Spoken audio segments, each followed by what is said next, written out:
Hello and welcome to the Real Bible Rob podcast. Today I'm asking a pretty provocative question. Was Jesus a capitalist or a communist or a socialist?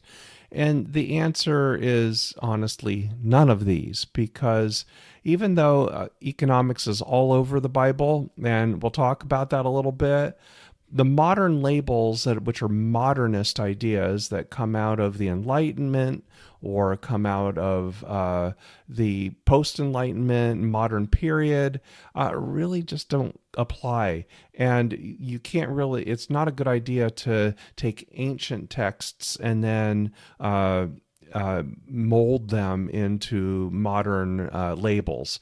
Now, that doesn't mean that you can't use the Bible in order to comment or criticize modernist ideas. Of course, we do that all the time. I mean, that's the that's the sort of the purpose of ministry. That's what I do in these podcasts. But it's really you have to be careful about taking modern ideas and then projecting them and saying that's what the ancients said.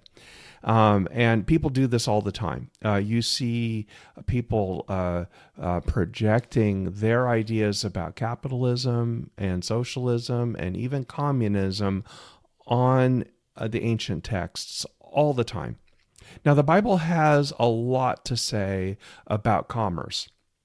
And it's really important that you read it that way, because it says a lot about fair measures and honest business practices. Certainly, there's all kinds of passages about fair trade and what that is. There's also a lot of discussion about commerce and buying and selling, and also, which is for individuals, of course, or individual families, but then also what is in the common good and how do you contribute to the common good. There's lots of condemnation for those who avoid doing things for the common good. And I'll talk about that a little bit too, things like Jubilee and tithing and so forth. And it does also unequivocally condemn cheating and repression. So that's how you can use the Bible and take these ancient practices, things like I mentioned, Jubilee, charity, tithing, selling goods and services. Those all happened in the Bible. And there's lots of good things from that ancient context that we can apply today. So, and understanding how they achieved balance between individual or family wealth and the common good of the society can really help us in understanding how we do that, because every society has to negotiate that, right? And some do it very well, and some do it very poorly. And the Bible has a lot to say about that. So, I'll get started with this by looking at a couple of examples. One is particularly the example of usury, which is the most widely disobeyed law, probably the most widely disobeyed law in the Bible. We don't think usury, we don't think charging interest and credit are bad things at all. But of course, in the Bible, usury, which is the excessive charging of interest, is strictly condemned, and I'll talk about that. But understanding how that was used then, and then how capital allocation, credit, and interest are used today is a really good measure of understanding how the ancient scriptures apply to us today, and what we can take from that, and how we renegotiate these ideas in every generation. So I'll talk about that in a little bit of detail, and then some economics around that. The other passage, and this is all from Leviticus 25 and Deuteronomy 23. Acts 2, however, shows a form of communism, if you want to think of it that way, in the little c way, or sharing of resources where there's no private ownership as an ideal. And this is in Acts 2:44 through 45. Also mention that a little bit too, and what was meant in that society for that time, and whether that applies to us or not. So when we look at Leviticus 25, let's talk about credit and economic systems. So Leviticus 25, 36 through 37 says, "Do not take interest in advance or otherwise make a profit from them, but fear your God. Let them live with you. You shall not lend them your money at interest taken in advance or provide them food at a profit." Now, clearly, this means something to them, meant something to them. In Deuteronomy, we get a little bit of a clarification. Now, remember, Deuteronomy means second law, and what that really meant in that time was there was the ancient laws and then the reinterpretation by the Deuteronomists in order to kind of give more color and life to these laws, and that was tied with Moses going into the Promised Land, a application of the law. And in Deuteronomy 23:19 through 20, this is what it says about usury. It says, "You shall not charge interest on loans to another Israelite." Interesting. Interest on money, interest on provisions, interest on anything that is lent. On loans to a foreigner, you may charge interest, but on loans to another Israelite you may not charge interest, so that the Lord your God may bless you with all of your undertakings in the land that you are about to enter and possess. So you can see there's a little more color in this one compared to the Leviticus passage. Well, that's interesting, isn't it? We don't make those distinctions. In fact, there's kind of an ugly history about usury and about this was very anti-Semitic in Europe. For some reason, the Catholic Church and Christians thought that the laws applied to them and not to Jewish people, and used that against them. But what's really interesting here is just the difference in economic systems. Without credit, without loaning at interest, we wouldn't have our modern society. We wouldn't have anything like the wealth and well-being that we have. That this idea of commerce, and that how commerce is fueled with credit, and then how you can make money based on loaning, is just the centerpiece of modern capitalism. You need to have credit in order to be able to buy goods, to be able to produce them, and then turn them into products, and then have them in inventory, and then being able to sell them. That's just the basic thing. Now, of course, that happened in ancient times too. It's just that the investment involved was different, and that the credit was usually handled within family structures, within their tribes, within the Israelite tribes. But when you get to more complex societies, and you get to societies where people don't know each other, and that you do commerce by the exchange of money and not a barter system, you pretty much have to have a credit system in order to do that. And it turns out that what we've discovered in the thousands of years of doing this, especially since modern banking happened, starting in Italy in the 13th century or so, of course, in China, there was a similar thing, with paper money and credit that was associated with that happened. Well, guess what? You had this flourishing because you could move goods across things. You could give loans. You could exchange things for money, and you'd be able to do things. Then you had trade, and you had all of the good things that come from trade. The other thing that most people don't realize is that this system is far more efficient.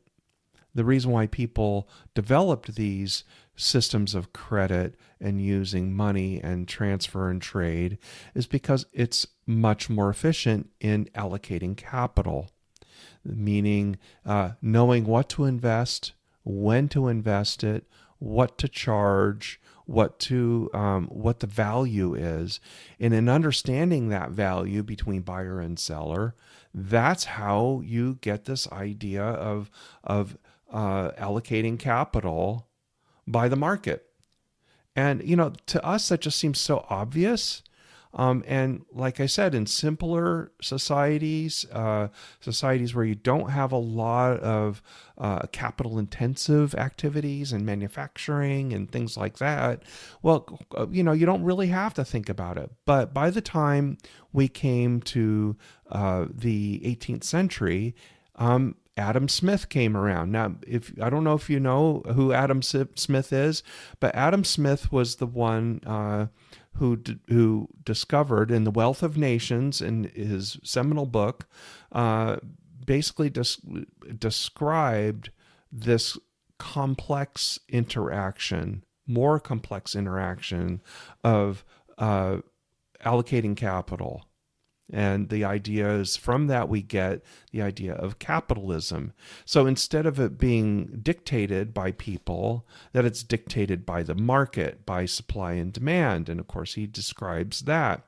So in a lot of respects, The Wealth of Nations by Adam Smith became sort of the Bible of modern capitalism.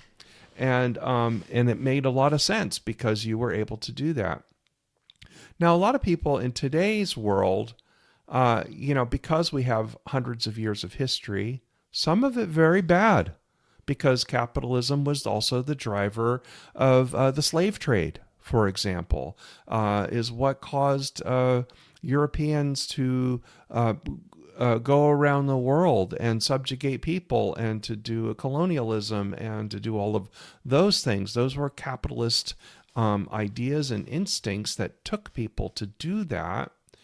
And quite simply, you wouldn't have been able to have Columbus, for example, or the people that went across the Atlantic. You wouldn't have the shipping that happened without credit and trade. So that's why capitalism became associated with bad things like that. And of course, we look at that today, and we see the abuses of capitalism all the time in our world as well. So how do you deal with this? Now, there's a couple ways you do. You can have Marx, for example, because when capitalism had caused an extreme level of wealth by the people who controlled the capital and had that and accumulated it, and the vast majority of people who weren't able to do that, they became subjugated. Now, of course, this happened through history. You've always had very wealthy people with all the resources calling all the shots, and the vast majority of people basically being like serfs or slaves to them. As we became, and that has always happened. But capitalism, because it's far more efficient, just sent that into overdrive. And that's why you ended up with so many bad effects of capitalism. So one way to deal with that, of course, is with Karl Marx, is saying that, well, you have oppressors and you have victims and you have, the bourgeois and you had the proletariat and you had all those fancy terms with that, is that, well, then people will uprise and will oppose this, and they will use their collective power to push back on the really strong people. Again, something that's happened throughout history, but again, in modern systems, became much more efficient and much more fraught. In other words, the separation between the capital providers and the people and labor became wider, and it was only through major social action that they could rebel. And that's, and I'm greatly simplifying Marx. I don't really understand it in a very sophisticated way. But if you look at that sort of overview, you realize, oh, well, it's a reaction. It's a reaction to abuse, right? And So, we have looked at that as communism and state control or control of everything. And we've seen in the last century, a little more than a century, how that's as oppressive, if not, and usually more oppressive than uncontrolled capitalism, right? So, in the last 100 years or so, we developed these, what we call socialism, or these socialist tendencies of where we have collective things and we have collective control, usually with a government agent, government agencies that do this. So instead of controlling everything, they just control aspects of the economy and they redistribute wealth through socialist programs. So you can say, oh my goodness, this is very complicated. Jesus was obviously a communist, some people would say, because he wanted to distribute everything, right? Well, no, there's no evidence of that. The only thing that we have that's anything like what we would call communism or, extreme socialism, if you want to call it that, would be in Acts 22, 44 through 45. And this is where it says, all who believed were together and all had all things in common. They would sell their possessions and their goods and distribute the proceeds to all as any had need. And this is that sort of idealistic community of the first Christian churches. So these first Christian churches, these first Christians had a radical idea of sharing, radical sharing. And that ideal has many merits to it. We see this in all kinds of contexts, even since that. So, you have the kibbutz system in Israel. You have other commune type things where people do share all their resources. There isn't private ownership. And that's essentially what we would call communism in the modern sense. That idea that as a commune, there isn't private ownership. Now, like I said, that does and it can work on small scales, and there are many examples of that. But even in those societies, you end up with abuses, right? Because people are people, right? And people, and they aren't particularly efficient, and they require an authoritarian to monitor it and make it work. Now, we might say, oh, well, no, these are good, these are perfect little societies. But the fact is that there's always an authoritarian. That authoritarian may be scripture in some cases, or a scripture or a writ of rules, but you have to have somebody who enforces it, right? You have to have elders or leaders that do that. There's always an authoritarian aspect to it. So you can say, okay, well, that's sort of the extreme. And that is in Scripture. There are a few places where that is. Most places in Scripture, actually, in their context, is probably something more that we're more familiar with. And that is something in between. People buying and selling, people trading, as throughout the Old Testament. Leviticus is filled with that, right? Filled with all kinds of rules about, your cattle and trading with your neighbor to get their goats and their wheat and all of that, and all the fair trade rules that go around that. They also talk about weights and measures. Weights and measures is a big deal in Scripture. And why is that so important? Well, unless you have buying and selling and trading, you don't need weights and measures, right? So you need fair weights and measures and being honest, having a culture of honesty, a culture of fairness in order for it to work. And like I said, Scripture is filled with that. Especially in the Old Testament, though, what you find is that there are certain things that are reserved. So that would be like the Levites. The Levites are the priestly class, and they were prohibited from owning land and, basically having too many of their own possessions. They were supported by the tithe, by all these tribes. And a lot of the fighting that you see between the tribes and the centralization of power that you see in the Old Testament comes from this tension between the taxed, the people who pay the tithe, and the tax takers and users, the Levites. And really beyond that, they it was deal making between the tribes and between the families that was, in a very capitalistic way. People bargained with each other and they traded with each other. But a certain amount was reserved for the Levites, and that's what the tithe was. Then they discovered that over time that they needed ways in order to rebuild equity, because certain families, certain tribes would become much more successful and start oppressing others. And this is where the idea of the Jubilee comes from. So the 50th year, this is Leviticus 25 as well, it says, the 50th year shall be a jubilee for you. You shall not sow nor reap the aftergrowth and harvest the unpruned vines, for it is jubilee. It shall be holy to you. You shall eat only of the field itself produces. In other words, in the 50th year, every 50 years, they had in their culture, they had this redistribution. Basically, they would free slaves. In the Jubilee year, they would basically stop investment in commercial activity, and then they would redistribute the land, and they would have this sort of re-leveling. Now, it was never fully equal. There were rich families and there were less rich families.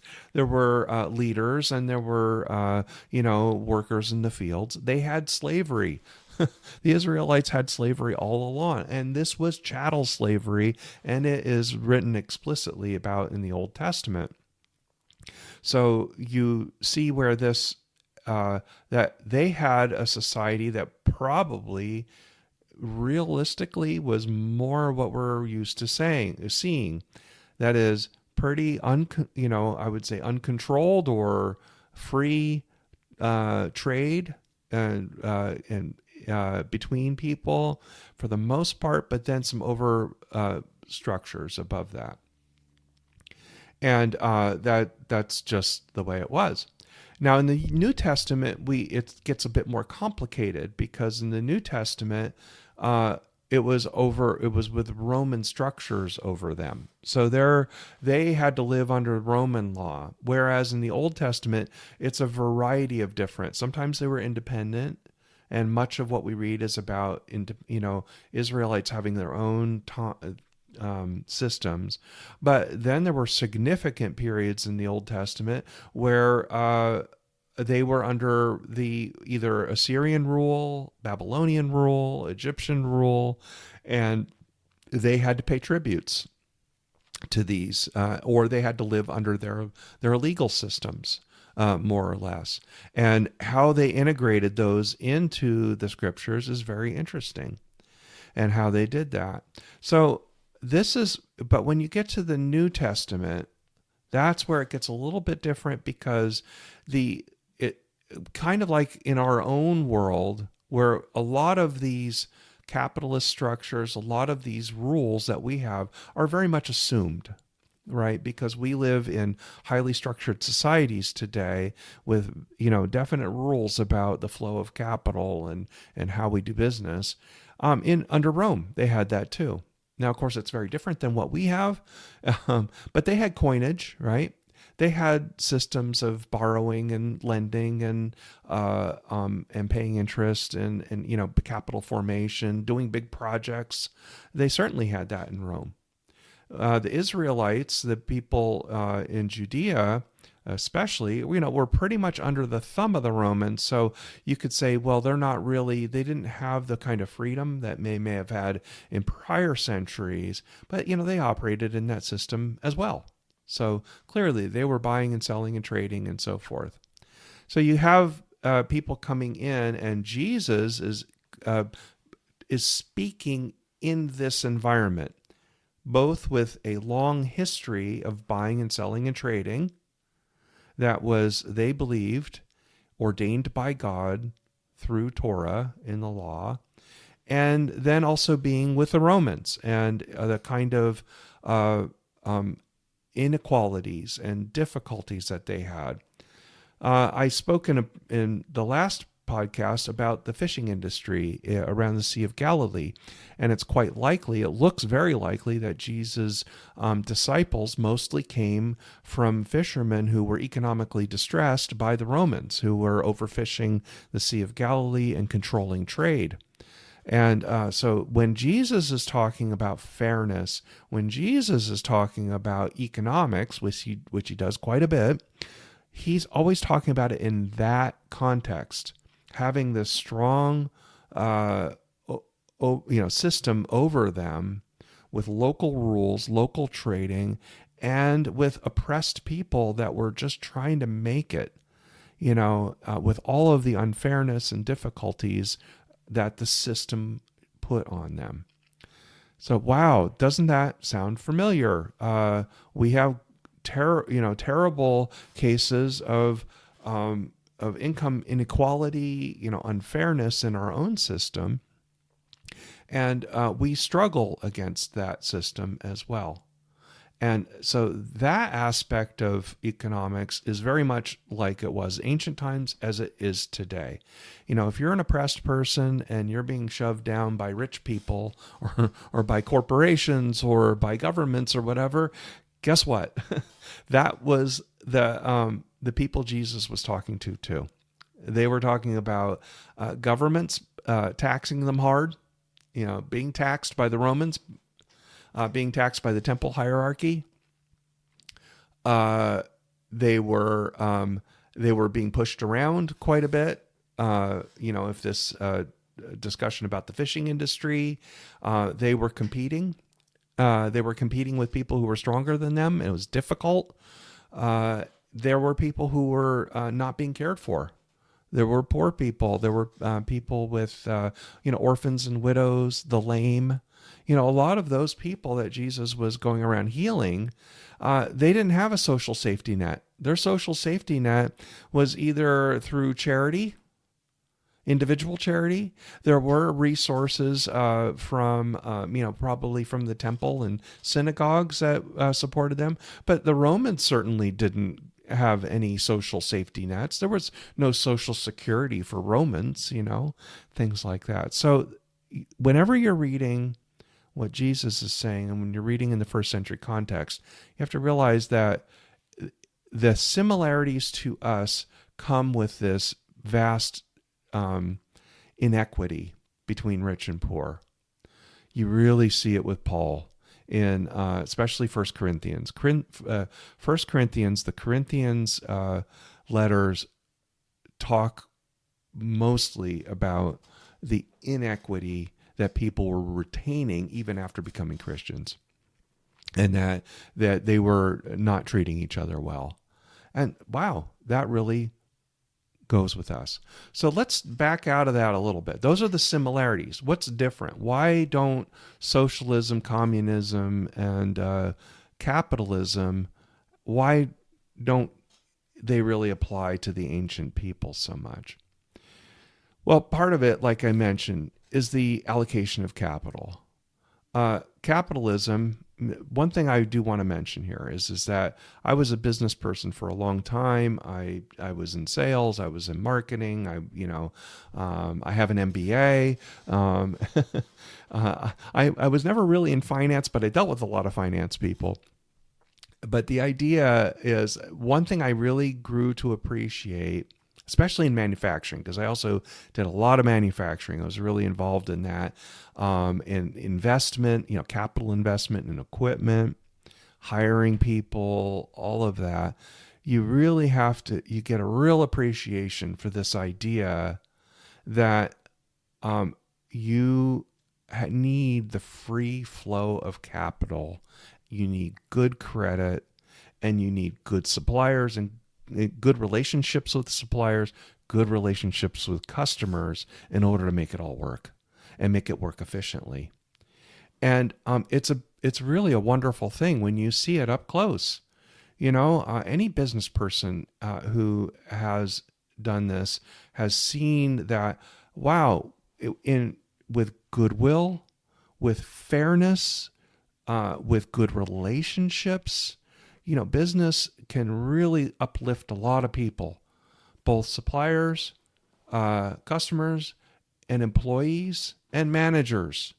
And when it's done well, if you're an employee in a company that really knows how to operate well, treats their employees well, I was thinking, we have examples of that in our own society. The great example is Costco.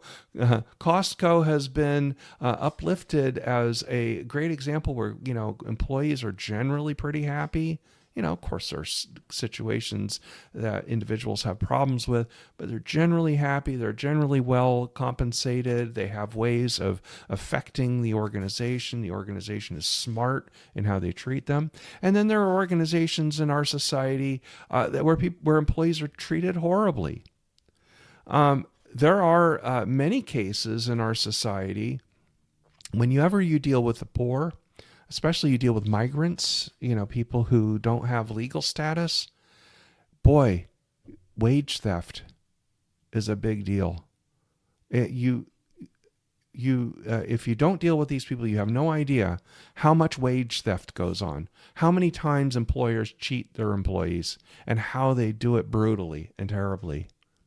And when you read about this in Scripture, you can really identify with that.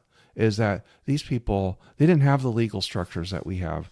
And even our legal structures are pretty weak about things like that. And especially if you're like a migrant, or you're afraid of your status, or you're afraid you're going to lose your job, or, we've had all this stuff in our society about that, right? Or you have the afraid of being harassed, like sexually harassed. I'm going to lose my job. Well, you need government. You need support from legal structures in order to be able to have some fairness in these situations. And we read lots of stories about that. So capitalism by itself, when it is done well, when it is not done with exploitation, when it is done with a degree of fairness, is a great thing because it is efficient. As soon as you get government involved, and sometimes you have to. So let's take a good example of that. It would be military, right? We need a military in order to protect us. We need police. We need all these government systems around us to certain degrees, and those are non-productive activities. So that the capital and the resources that are allocated to military, some people make a lot of money doing that. People like Lockheed Martin and Raytheon and all of those contractors, they make a lot of money doing this. But that's non-productive activity because your customer's the government. And it's not used to create wealth for other people. But we all agree that we have to allocate some capital inefficiently in order to support society. We have to have some level of redistribution of wealth, if you want to call it that, in order to have a society that works. And that was true in ancient times. It was not nearly as complex as it is for us. They didn't have things like income tax and things like that, but they certainly had things like tariffs, for example, and they certainly had things like other kinds of taxes. But they didn't have the same thing. But the motivation and the reasons are the same. There's giving people the freedom to allocate capital as they see fit and do the right things. And, their self-interest. Remember, self-interest isn't bad. It's harmful self-interest that's bad. Self-interest is not sinful. Harmful self-interest where it hurts other people is sinful. And I think we can all agree with that. And it shouldn't be that hard then to understand that this idea of capitalism is a neutral thing. It's just that.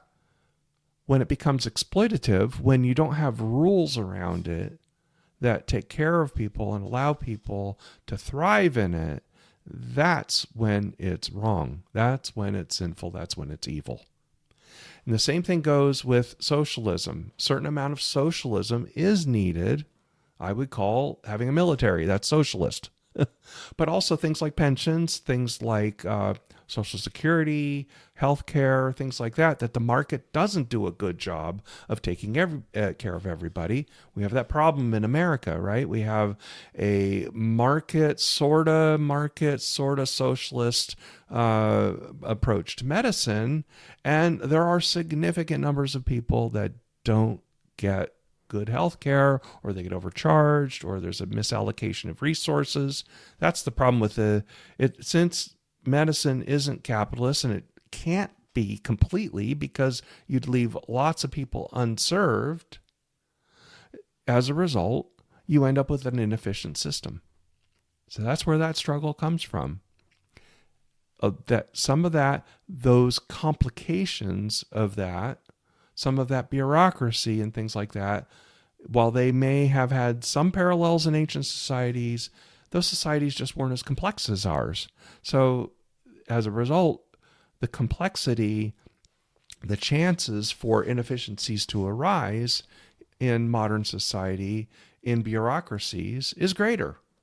It just is. But you need things like water systems, sewers, streets, military, you need basic health care. You need things like a basic pension system, Social Security. If you didn't have that, we would be far poorer today. It's some of these social structures that people push back so hard against are what make us prosperous today. And because we can't do without them. Now, sometimes they're wasteful, sometimes they need to be cut, sometimes they need to be bolstered and reconfigured. That's just the messy thing that you do in society. So this is why when people take radical approaches and they say, well, Jesus is, a socialist, he's woke, he's going to take care, he doesn't believe in any capitalism, is nonsense, because that's not true. It's not what he says. To say something on the other side, and many American conservatives do this, is that they say that, all charity needs to be private. They'll say that the government has to be cut back, as far as possible. The government's evil and all of that. Or they'll say things like, that Jesus was a capitalist. I mean, come on, it doesn't even really say that. No, it's the negotiation. Every society always negotiates between private self-interest and common good. Every society does that. So a lot of times when you see this pushback,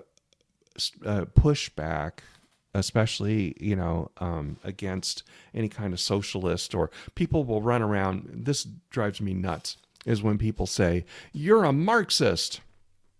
And they just use that term so, you liberals are Marxists. They use it so loosely and so stupidly, honestly. No, it's just that people who are in different political beliefs have different ideas about how we should allocate resources, how we should use government. That's all it is, really. And to say and to lump people into groups and just say, you are this or you are that, just doesn't make sense. It's basically taking an extremist view, or like a lot of people talk about, is when you make everything into a God issue. That black and white extremes, it just doesn't make sense. And that's what people do with these scriptures all the time. And why it's important that we need to kind of back away from that. And then also to talk about how people renegotiate this in every generation. And that is truly biblical, is that through the centuries, we saw this in the Old Testament. There's a reason why we have Deuteronomy, the second law. Deuteronomy means second law in Greek. The reason why we have this is that the rules were renegotiated from the time of the earlier laws of Exodus, and we believe they were renegotiated in Deuteronomy. Now, in biblical studies history, this probably really meant the time of the kings, the judges is the first law. The second law was probably more in Judea around the time of King Josiah, between King Hezekiah and King Josiah. That's what we probably see there. And, you're talking about hundreds of years in between these things. What did you have different? You had different political structures. 1 century, you might have the Assyrians that are knocking on your door. The next century, it might be the Babylonians who, ended up defeating the Assyrians, and now you have to negotiate with them. You have the Egyptians.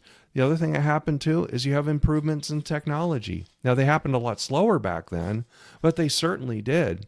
And by the time you get to the Roman period, which is 500, 600 years later, technology was vastly improved. Roman technology is fantastic compared to what they had before. They had things like aqueducts, and they had things like coins. They had real monetary systems. They had credit. They had major projects that you just couldn't accomplish hundreds of years before that, the Romans did, and they were very successful with that. So what did they do? They renegotiated the rules. And that's what we're doing, what we've done. So we have these laws about usury, which were a big problem for them, and they needed rules about how to accumulate capital. But they can't apply to us. We cannot have the benefits of modern society that we have with those kind of strict usury laws, right? We don't want exploitative interests. Of course, we have many examples of that today. Of course, payday loans and things like that, certainly. But to have the strict rules that we had in Scripture and then use them today, you just can't, because we have a system that needs something due. So what do? We renegotiate that. That's why modern people don't think twice about these biblical rules about lending and about interest, and that we just don't think about it because it doesn't really apply to us. So we do that with Scripture constantly. We've done it with slavery. We have renegotiated how we read and how we use Scripture today, because we agree that slavery is evil and we shouldn't do it. We have done that about marriage. We believe in mutual consent in marriage. We believe in legal structures that protect women that they didn't have then. So what do? Do we say, well, the Scriptures don't matter or whatever? No, we just say we renegotiate how we use them. And the same thing happens, with sexuality and all kinds. It goes on and on and on. So it's how you use Scripture. I was talking with my son-in-law sometimes, who I talk about Bible stuff with, and I said the favorite thing I have about 2 Timothy 3:16, all Scripture is God breathed, and people use that very badly, and as I did in another podcast, but right after it says, because it is useful for teaching, for reproof, and all of that. So what makes Scripture valuable in that verse is not that it's so much God breathed, it's that it's useful. It's that, yes, God, we believe that God, ordains these structures and fills us and breathes in the Spirit into what we do. But if that's all that happened, then then we would be stuck. We wouldn't have what we have today. We wouldn't be able to grow and change and build new things. So it's the usefulness of the law that matters. It's its utility. And that's true with all of these things. That's certainly true with economics. So one of the things I like to say to my parishioners too, especially in this time, We are in the midst of tremendous change, an unsettled period where, for, God knows why, but the Trump administration has decided that tariffs are a great idea. Almost every economist that you talk to think they're a horrible idea for the United States because all they're going to do is make us poorer, sicker, and stupider. But, for whatever reason, we're going through that period here. And we do this from time to time. We make these crazy decisions. Sometimes they pay off, sometimes they don't. Anyway, the thing to learn from this is that the basis for what we're doing, people are smart, they adjust, they change, they allocate capital, they do what they do. So if they are faithful and true and keep their feet on the ground and they're honest, because these systems require honesty. If they're generally honest and do the right things, they negotiate in good faith, they have win-win deals.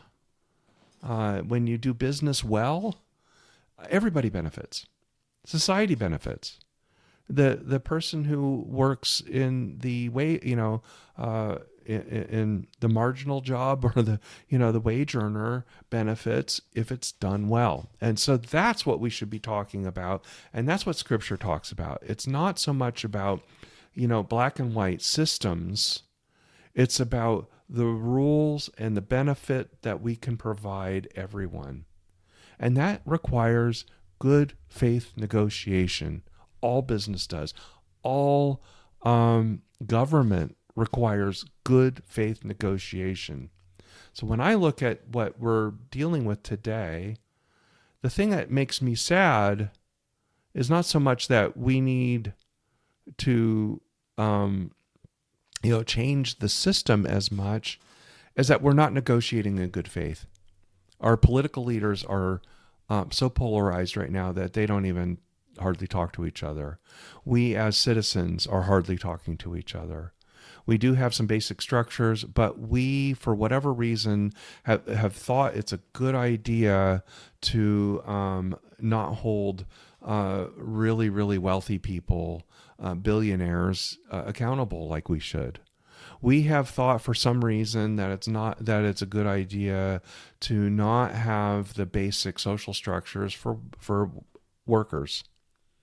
We have thought that it's a good idea to make it so that the government does everything instead of creating incentives so that people will do the right thing and be honest with each other.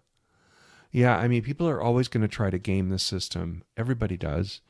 People are always going to try to find their advantage, but we need to have rules such that we do this in a way that we all benefit, that society benefits. This is what you see when you look at Levitical law, when you look in the Old Testament.